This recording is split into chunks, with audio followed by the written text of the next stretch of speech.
વિદ્યાર્થી મિત્રો, ગઈકાલે આપણે વિદ્યુત ધ્રુવના પ્રકાર, જેમાં ખાસ કરીને આપણે પ્રમાણિત હાઇડ્રોજન વિદ્યુત ધ્રુવ, એ પછી આપણે કોષ પોટેન્શિયલ, એને શોધવાનું સૂત્ર અને કોષનું સાંકેતિક નિરૂપણ આપેલું હોય તો એના પરથી કોષ પ્રક્રિયા લખવાનું શીખી ગયા. હવે આજે આ રીતે આપણને કોષ પ્રક્રિયા આપી છે. Cu સોલિડ વત્તા 2Ag plus gives Cu plus 2 વત્તા 2Ag. એના પરથી કોષ માટેનું યોગ્ય સાંકેતિક સ્વરૂપ દર્શાવવાનું છે. તો અહીંયા આ કોષ પ્રક્રિયા લખી છે, જેમાં Cuનો અક્ષાંશ 0 છે, આ બાજુ Cuનો +2 છે. 0 થી +2 થાય છે માટે ઓક્સિડેશન આંકમાં વધારો થાય છે, માટે એ ઓક્સિડેશન અર્ધ પ્રક્રિયા થઈ, જે એનોડ તરીકે ઓળખાશે. અહીંયા સિલ્વરનો +1 ચાર્જ છે એટલે એનો ઓક્સિડેશન +1 થશે, અને Ag ધાતુ તરીકે છે એટલે એનો ઓક્સિડેશન 0 થશે. તો +1 થી 0 થાય છે, ઓક્સિડેશન આંકમાં ઘટાડો થાય છે, માટે અહીંયા રિડક્શન થાય છે, માટે એ કેથોડ તરીકે વર્તશે. હવે આપણને ખબર છે કે કોષના સાંકેતિક નિરૂપણમાં ક્ષાર સેતુ છે એની ડાબી બાજુ એનોડ અને જમણી બાજુ કેથોડ હોય છે. તો અહીંયા એનોડ તરીકે Cuનો અર્ધકોષ આવશે અને કેથોડ તરીકે સિલ્વરનો અર્ધકોષ આવશે. તો આ રીતે આપણે કોષનું સાંકેતિક નિરૂપણ કરી શકીએ. અહીંયા ખાસ ધ્યાન એ રાખવાનું છે કે ક્ષાર સેતુ જે છે એની ડાબી અને જમણી બાજુએ આજુબાજુ ખાસ સક્રિય આયનો હોવા જોઈએ. આ ટ્રીક છે, યાદ રાખવાનું. એના પછી આ એક બીજી પ્રક્રિયા આપી છે, એના પરથી કોષનું સાંકેતિક નિરૂપણ કરવાનું છે. તો અહીંયા H2 ગેસ વત્તા Cl2 gas gives 2H plus aqueous વત્તા 2Cl માઇનસ. આ પ્રક્રિયા માટે કોષનું સાંકેતિક નિરૂપણ કરવું હોય તો અહીંયા દરેક સ્પીસીસનો પહેલાં ઓક્સિજનાંક ગણી નાખો. H2નો આમાં હાઇડ્રોજનનો 0, H પ્લસનો 1 એટલે 0 થી +1 ઓક્સિડેશન આંકમાં વધારો થાય છે એટલે એનોડ તરીકે.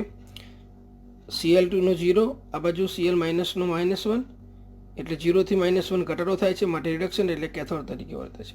તો આ રીતે આપણને આ પ્રક્રિયામાં એનોડ કેથોડ મળી ગયા તો સાંકેતિક નિરૂપણ કરવું સરળ થશે.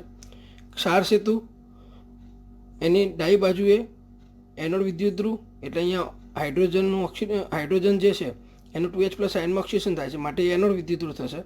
હવે વાયુ વિદ્યુત ધ્રુવ છે તો પ્લેટિનમ /H2 ગેસ 1 બાર /H પ્લસ aqueous 1 મોલર. ક્ષાર સેતુ ક્લોરીન પણ વાયુ વિદ્યુત ધ્રુવ છે તો Cl2 ગેસ 1 બાર /Cl minus aqueous 1 molar / platinum. તો આ રીતે કોષનું સાંકેતિક નિરૂપણ કરી શકાય.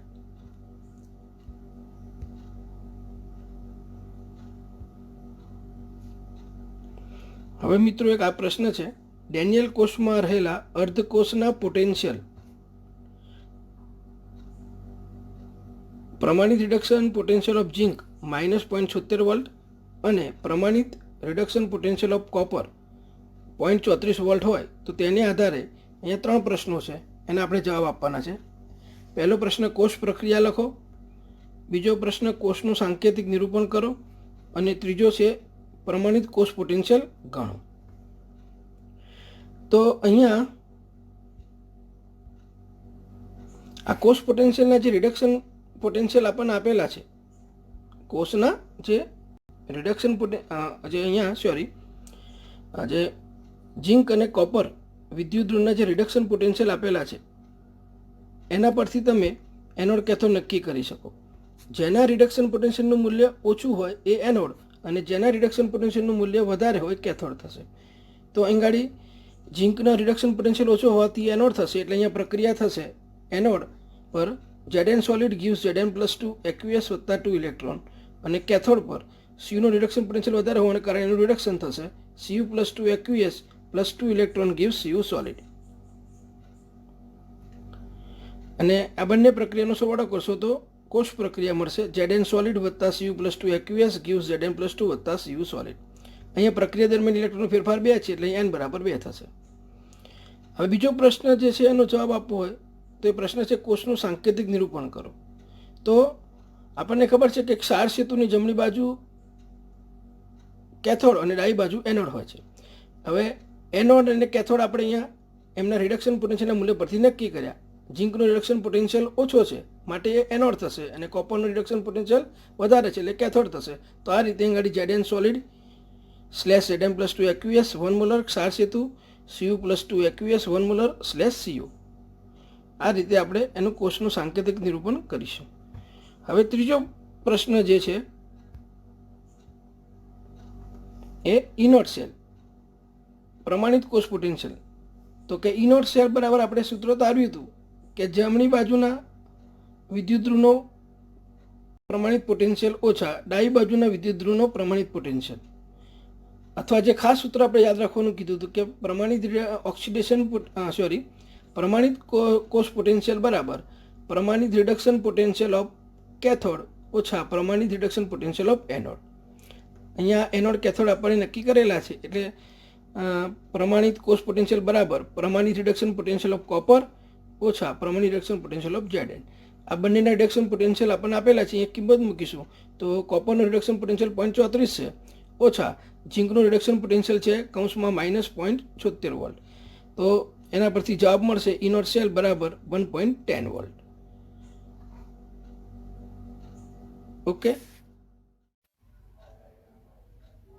મિત્રો, આ હોમવર્કમાં પ્રશ્ન આપ્યો છે હાઇડ્રોજન અને બ્રોમિન અર્ધકોષો દ્વારા સંપૂર્ણ કોષની રચના કરી કોષ પોટેન્શિયલની ગણતરી કરો. અહીંયા હાઇડ્રોજનનો રિડક્શન પોટેન્શિયલ આપેલો છે 0 વોલ્ટ અને ક્લોરિન જે છે એનો રિડક્શન પોટેન્શિયલ આપ્યો છે 1.36 વોલ્ટ. તો આગળ મેં તમને ગણતરી બતાવી છે કેવી રીતે કરવી, બરાબર. તો તમારે મને આ હોમવર્કમાં આ ગણી અને વોટ્સએપ કરવાનો છે જવાબ એનો. હવે બહુ ખાસ અગત્યનો એક પ્રશ્ન જોઈએ છે કે પ્રમાણિત અર્ધકોષનો પોટેન્શિયલ નક્કી કરવા માટેની પદ્ધતિ યોગ્ય ઉદાહરણ આપી સમજાવો. તો કે પ્રમાણિત અર્ધકોષનો પોટેન્શિયલ આપણે માપવો હોય તો એને સૌપ્રથમ પ્રમાણિત હાઇડ્રોજન અર્ધકોષ સાથે ક્ષાર સેતુ દ્વારા જોડવામાં આવે છે.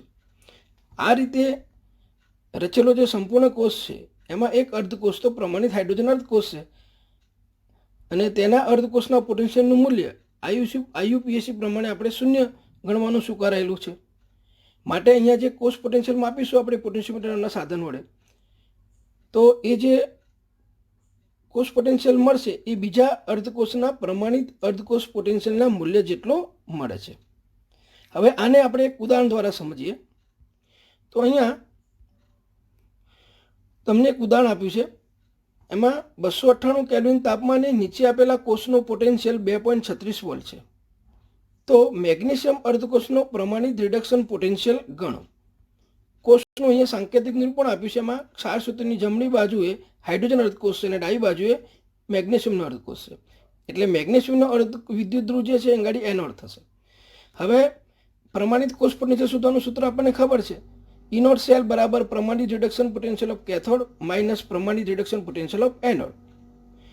મેગ્નેશિયમનો વિદ્યુત ધ્રુવ એનોડ તરીકે છે અને હાઇડ્રોજનનો વિદ્યુત ધ્રુવ કેથોડ તરીકે છે. એટલે અહીંયા આપણે આ સૂત્રમાં મૂકીએ તો ઇનોટ સેલ બરાબર પ્રમાણિત reduction potential of hydrogen minus પ્રમાણિત રિડક્શન પોટેન્શિયલ ઓફ મેગ્નેશિયમ.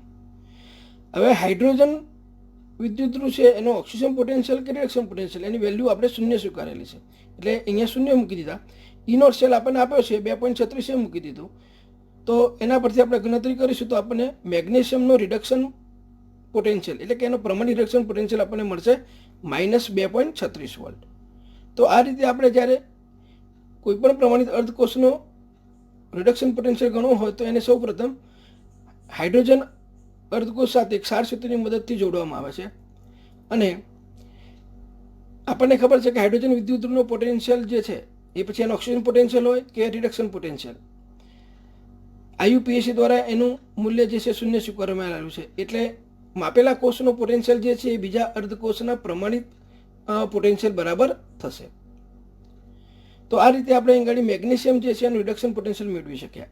હવે જો ઓક્સિજન પોટેન્શિયલ માગ્યો હોય તો પણ એનો જવાબ સરળતાથી આપી શકાય, કારણ કે આપણને ખબર છે કે ભાઈ ઓક્સિડેશન પોટેન્શિયલ અને રિડક્શન પોટેન્શિયલ આ બંનેની જે વેલ્યુ જે છે કેવી છે, સરખી, પણ માત્રા જુદી છે. તો અહીંયા મેગ્નેશિયમનું રિડક્શન પોટેન્શિયલ -2.37 વોલ્ટ છે, તો એનો ઓક્સિજન પોટેન્શિયલ શું થશે? +2.37 વોલ્ટ. તો આ રીતે આપણે પ્રમાણિત અર્ધકોષનો ઓક્સિજન કે રિડક્શન પોટેન્શિયલ હાઇડ્રોજન વિદ્યુતધ્રુવની મદદથી માપી શકાય છે. હવે અહીંયા હોમવર્કમાં આવો તમને એક બીજો દાખલો આપેલો છે કે 298 કેલ્વિન તાપમાને નીચે આપેલા કોષનો પોટેન્શિયલ 0.34 વોલ્ટ છે. ઇનોટ સેલ તમને 0.34 વોલ્ટ આપી દીધો છે. તો કોપર અર્ધકોષનો પ્રમાણિત રિડક્શન પોટેન્શિયલ અથવા તો ઓક્સિડેશન પોટેન્શિયલ ગણો. ઉપર મુજબ ગણી શકાય, પરંતુ મિત્રો અહીંયા કોષનું સાંકેતિક નિરૂપણ આપ્યું નથી. પણ અગાઉ મેં તમને કીધું હતું કે કોઈ પણ પ્રમાણિત અર્ધકોષનો પોટેન્શિયલ માપવો હોય તો એને તમારે પ્રમાણિત હાઇડ્રોજન અર્ધકોષ સાથે એક ક્ષાર સૂત્રની મદદથી જોડવામાં આવે છે.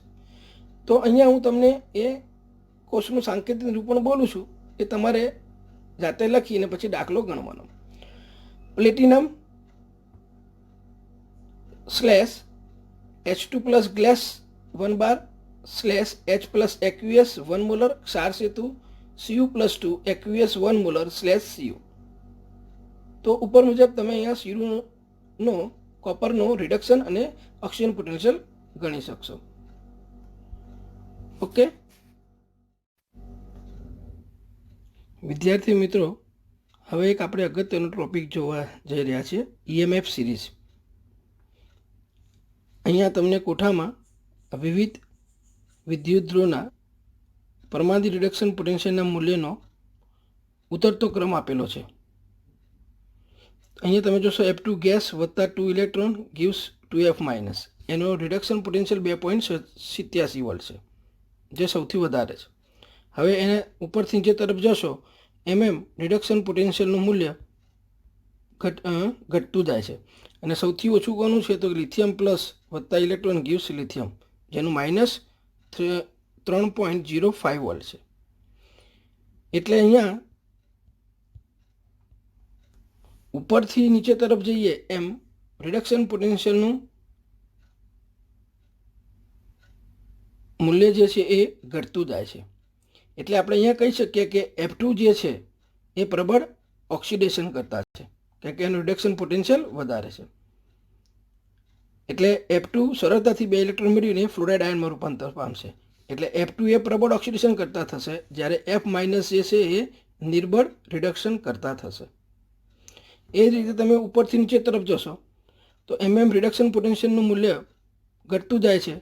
એટલે અહીંયા તમે જોશો બોટમમાં તો લિથિયમ પ્લસ જે છે એ નિર્બળ ઓક્સિડેશન કરતા થશે, કેમ કે એનું રિડક્શન પોટેન્શિયલ -3.05 વોલ્ટ છે, જ્યારે લિથિયમ સોલિડ જે છે એ શું થશે? પ્રબળ ઓક્સિડેશન કરતા.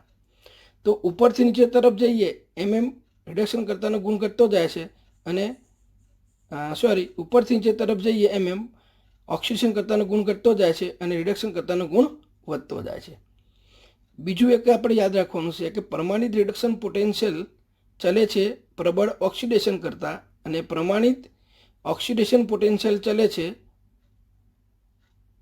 પ્રબળ રિડક્શન કરતાં. એટલે જેના રિડક્શન પોટેન્શિયલનું મૂલ્ય વધારે એ પ્રબળ ઓક્સિડેશન કરતા હોય, અને જેના રિડક્શન પોટેન્શિયલનું મૂલ્ય ઓછું એ પ્રબળ રિડક્શન કરતા હોય, અથવા તો જેના ઓક્સિડેશન પોટેન્શિયલનું મૂલ્ય વધારે એ પ્રબળ રિડક્શન કરતા હોય. હવે બીજું અહીંયા ધ્યાન રાખવાનું છે કે હાઇડ્રોજન વિદ્યુતધ્રુવ જે છે એ હાઇડ્રોજન વિદ્યુતધ્રુવ જે છે એના પોટેન્શિયલની વેલ્યુ અહીંયા 0 છે. એટલે એનાથી નીચે જ લઈશું આપણે તો રિડક્શન પોટેન્શિયલનું મૂલ્ય જે છે એ ઘટે છે. એટલે કે નીચેના જે વિદ્યુતધ્રુવ છે એનો ઇનોટ એટલે કે પ્રમાણિત રિડક્શન પોટેન્શિયલ એ <0 છે, ત્યારે એ બધા એનોડ તરીકે વર્તશે, અને હાઇડ્રોજન જે છે એ વખતે કેથોડ તરીકે વર્તશે, એટલે કે એની સ્થાયીતા વધારે છે. પણ એનાથી ઉપર તરફ જશો તો રિડક્શન પોટેન્શિયલની વેલ્યુ વધતી જાય છે, તો એ સ્પીસીસની સ્ટેબિલિટી વધશે. એટલે એ વખતે બધા એ કેથોડ બનશે, જ્યારે હાઇડ્રોજન વિદ્યુત ધ્રુવ એ એનોડ બનશે. આ ખાસ વસ્તુ આપણે ધ્યાનમાં રાખવાની. મિત્રો, આપણે હમણાં તમને EMF સિરીઝનો ઉતરતો ક્રમનો કોઠો આપણે બતાવ્યો. એમાં હું વ્યાખ્યા બોલી ગયો હતો. વ્યાખ્યા આવી હતી: વિવિધ પ્રમાણિત અર્ધકોષના પ્રમાણિત રિડક્શન પોટેન્શિયલના મૂલ્યને ઉતરતા ક્રમમાં ગોઠવવામાં આવે ત્યારે રચાતી વિદ્યુત ધ્રુવની શ્રેણીને આપણે EMF સિરીઝ કહીએ છીએ. હવે જ્યાં સુધી આપણને વિદ્યુત ધ્રુવના પોટેન્શિયલની વેલ્યુ આપેલી હોય તો આપણે એને લગતા પ્રશ્નનો જવાબ આપી શકીએ.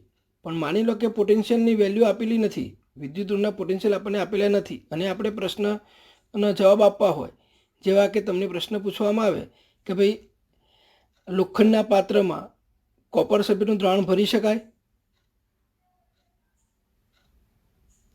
ટોયલેટ સાફ કરવાના એસિડમાં ચાંદીની વીંટી પડી ગઈ હોય તો ચિંતા કરવાની કોઈ જરૂર ખરી?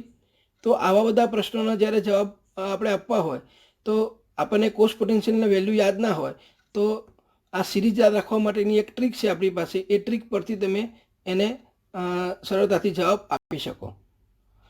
તો અહીંયા મિત્રો, આ જે આખી કોઠામાંથી તમને સિરીઝ બતાવી હતી એને મેં અહીંયા 2 ભાગમાં વહેંચી છે, અને બોટમથી લઈને આપણે ટોપ પર જવાનું છે. એટલે લિથિયમથી લઈને આમ થઈ અને આપણે અહીંયા ફ્લોરિન સુધી આવવાનું છે.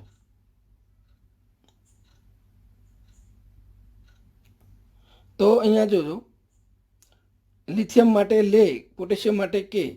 તો લે કે બા સુરી કાના ને મુગલ એટલે કે Mg+2 એલ્યુમિનિયમ +3, H2 એટલે પાણી, Mn+2 એટલે મે, Zn+2 એટલે જિંદા, ક્રોમિયમ +3 એટલે કરા, અને ફિકર એટલે Fe+2 અને કેડમિયમ +2, કો એટલે કોબાલ્ટ+2, ની એટલે Ni+2, સંત એટલે Sn+2 ટીન, અને Pb+2 એટલે પ્રભુ, ને હે એટલે H+.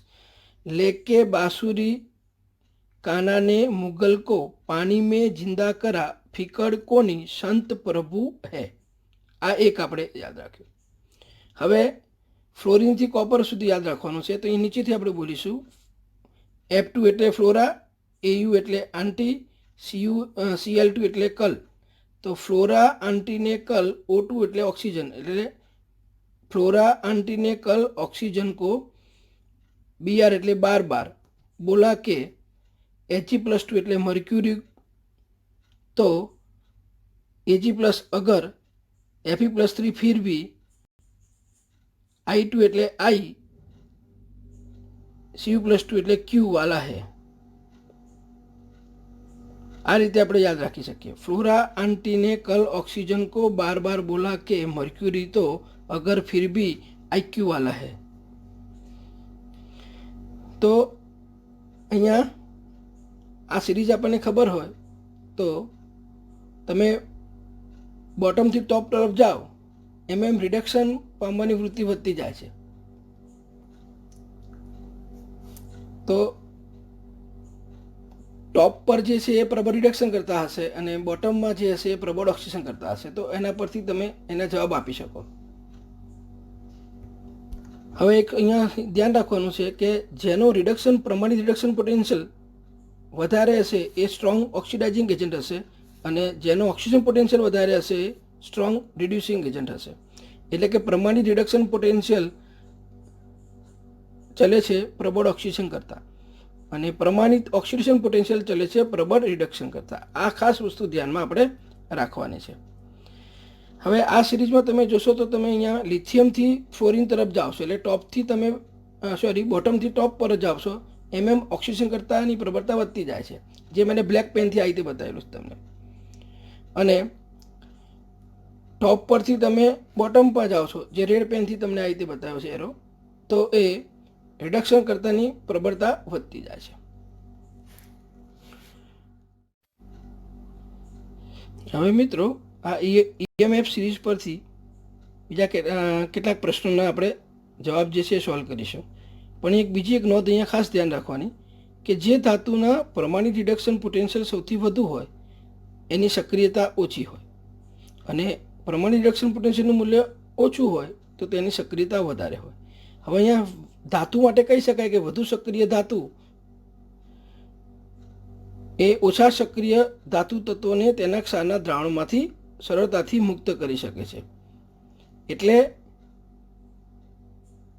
કોપર સલ્ફેટના દ્રાવણમાંથી કોપરને છૂટું પાડવું હોય તો તમે એના કરતાં ઓછા રિડક્શન પોટેન્શિયલ ધરાવતી ધાતુનું સળિયો રાખો તો એ સરળતાથી દૂર કરી શકાય. એટલે કે તમે એફીના સળિયાને કોપર સલ્ફેટના દ્રાવણમાં રાખવામાં આવે તો એફીનું ઓક્સિડેશન થશે Fe+2માં અને ઇલેક્ટ્રોન મુક્ત થશે 2, જે દ્રાવણમાં રહેલા Cu+2 જે છે 2 ઇલેક્ટ્રોન મેળવી અને Cu તરીકે વિસ્થાપિત થશે. તો એક આ પોઈન્ટ અગત્યનો ખાસ આપણે ધ્યાનમાં રાખવાનો. એ રીતે આપણે હેલોજન તત્વો લઈએ છીએ F2, Cl2, Br2, I2. તો એનો ઓક્સિડેશન કરતાનો ક્રમ આપણને ખબર છે કે F2 is greater then Cl2 is greater then Br2 is greater then I2. હવે એમાં જેનો રિડક્શન પોટેન્શિયલ વધારે એની સક્રિયતા વધારે. એટલે અહીંયા F2નો રિડક્શન પોટેન્શિયલ વધારે છે, એ સ્ટ્રોંગ ઓક્સિડાઇઝિંગ એજન્ટ છે. એટલે એ શું કરશે, HClના દ્રાવણમાંથી Cl2 ને, HBrના દ્રાવણમાંથી Br2 ને કે HIના દ્રાવણમાંથી I2 ને મુક્ત કરી શકે છે. તો આ પોઈન્ટ જે છે આપણે ખાસ ધ્યાન રાખવાનું. હવે મિત્રો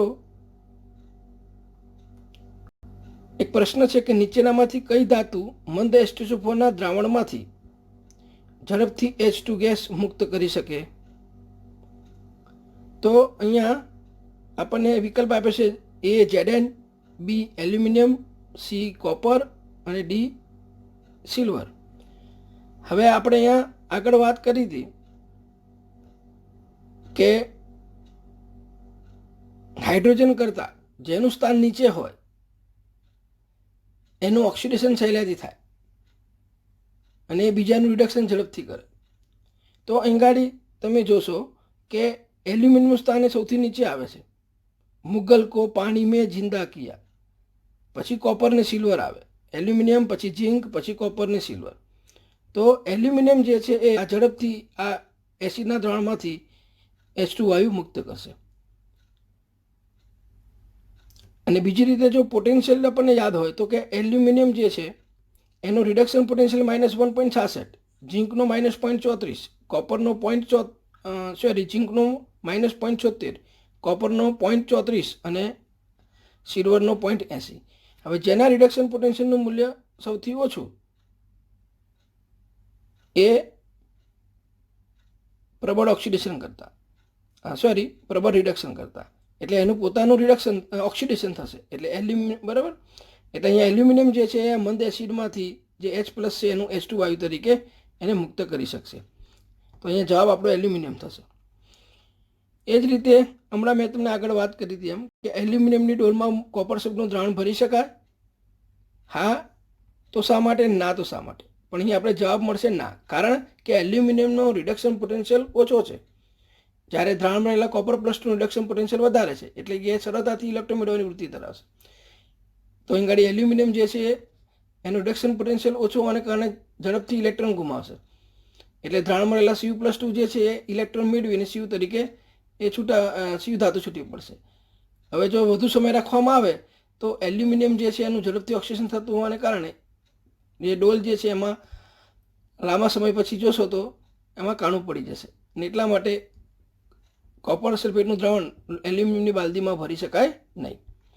શોર્ટમાં જવાબ આપવો તો બી આપી શકાય કે એલ્યુમિનિયમ રિડક્શન પોટેન્શિયલ એ કોપરના રિડક્શન પોટેન્શિયલ કરતાં ઓછો છે, માટે એને ભરી શકાય નહીં.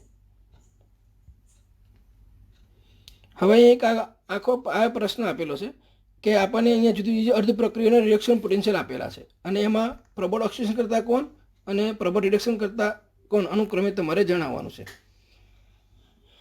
તો તમે અહીંયા જોશો કે F2નો રિડક્શન પોટેન્શિયલ 2.85 છે.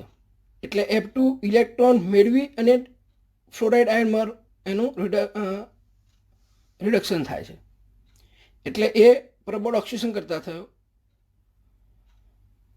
જ્યારે ફ્લોરિનથી તમે આયોડિન તરફ જાઓ છો ત્યારે ઓક્સિજન કરતાનો ગુણ ઘટતો જાય છે. એટલે I2 જે છે એ ફ્લોરિનની કમ્પેરિઝનમાં વીક ઓક્સિડેશન કરતા છે. એટલે ઝડપથી ઇલેક્ટ્રોન મેળવીને I- આપશે નહીં. એટલે અહીં ગાડી I- જે છે એ પ્રબળ રિડક્શન કરતા થશે, કેમ કે એના રિડક્શન પોટેન્શિયલનું મૂલ્ય ઓછું છે. માટે આપણને અહીંયા જવાબ શું મળશે? F2 અને I-, વિકલ્પ એ આવશે. એ જ રીતે મિત્રો 3 ધાતુઓ એક્સ, વાય અને ઝેડના પ્રમાણિત વિદ્યુતધ્રુવ પોટેન્શિયલ આપેલા છે, અનુક્રમે -1.2 વોલ્ટ, +0.5 વોલ્ટ, -3 વોલ્ટ. તો રિડક્શન કરતાનો પ્રબળતાનો ઉતરતો ક્રમ જણાવો. આગળ મેં તમને સૂત્ર આપ્યું હતું કે પ્રમાણિત ઓક્સિડેશન પોટેન્શિયલ ચલે છે પ્રબળ રિડક્શન કરતાં, પણ અહીંયા તો આપણને પ્રમાણિત રિડક્શન પોટેન્શિયલ આપેલા છે, તો દરેકની સાઇન બદલી નાખો. તો અહીંયા એક્સની વેલ્યુ થશે 1.2 વોલ્ટ, વાયની વેલ્યુ થશે -0.5 વોલ્ટ અને ઝેડની વેલ્યુ થશે 3 વોલ્ટ. તો એના પરથી આપણે રિડક્શન કરતાનો ક્રમ મેળવવો તો z is greater than x is greater than y થાય. માટે આપણે અહીં જવાબ કયો મળશે? સી મળશે. તો આમ આ જે EMF સિરીઝ જે છે, જે મેં તમને કોઠામાં આગળ બતાવી હતી, એમાં તમે ઉપરથી નીચે તરફ જશો એમ આપણે 4 પોઈન્ટ એમાં કહી શકીએ કે રિડક્શન અનુભવવાની વૃત્તિ, ઇલેક્ટ્રોન મેળવવાની વૃત્તિ કે પ્રબળ ઓક્સિજન કરતા તરીકેની પ્રબળતા ઘટે છે. એ જ રીતે ઓક્સિડેશન પ્રક્રિયા અનુભવવાની વૃત્તિ, ઇલેક્ટ્રોન મુક્ત કરવાની વૃત્તિ કે રિડક્શન કરતા તરીકેની પ્રબળતા નીચેથી ઉપર તરફ જઈએ એમ વધે છે. બીજું કે આ સિરીઝને આધારે આપણે 2 અર્ધકોષને જોડવાથી બનતા કોષનો પ્રમાણિત કોષ પોટેન્શિયલ ગણી શકાય છે, અને એને આ સિરીઝને આધારે જ આપણે કયો વિદ્યુતધ્રુવ એનોડ ને કયો વિદ્યુતધ્રુવ કેથોડ બનશે એ જાણી શકીએ છીએ. અને બીજું, આ શ્રેણીને આધારે જે ધાતુનો સળિયો કે પાત્ર હોય એનું સ્થાન નીચે આવતું હોય શ્રેણીમાં, અને જેના ક્ષારનું દ્રાવણ છે એ ધાતુનું સ્થાન સિરીઝમાં ઉપર આવતું હોય તો પ્રક્રિયા થશે. દાખલા તરીકે કોપર સલ્ફેટના દ્રાવણમાં Fe નો સળિયો રાખવામાં આવે તો પ્રક્રિયા થાય, કારણ કે Fe નું સ્થાન એ સિરીઝમાં નીચે છે, જ્યારે કોપર જે છે એનું સ્થાન સિરીઝમાં ઉપર છે, માટે અહીંયા પ્રક્રિયા થશે. તો EMF સિરીઝ પરથી આ બધી આપણને માહિતી મળે. આવા ઘણા બધા પ્રશ્નો આમાં આવશે જે આપણે નેક્સ્ટ સમયમાં જોઈશું. મિત્રો, આને લગતા ઘણા પ્રશ્નો ટેક્સ્ટબુકમાં હશે, તમે એને સોલ્વ કરજો. ના આવડે તો મને વોટ્સઅપમાં મોકલી આપજો. Thank you. મારો આ પ્રયત્ન તમને ગમતો હોય તો મારી એ ચેનલને સબસ્ક્રાઈબ કરશો અને બીજા મિત્રોને પણ સબસ્ક્રાઈબ કરવાનું કહેશો.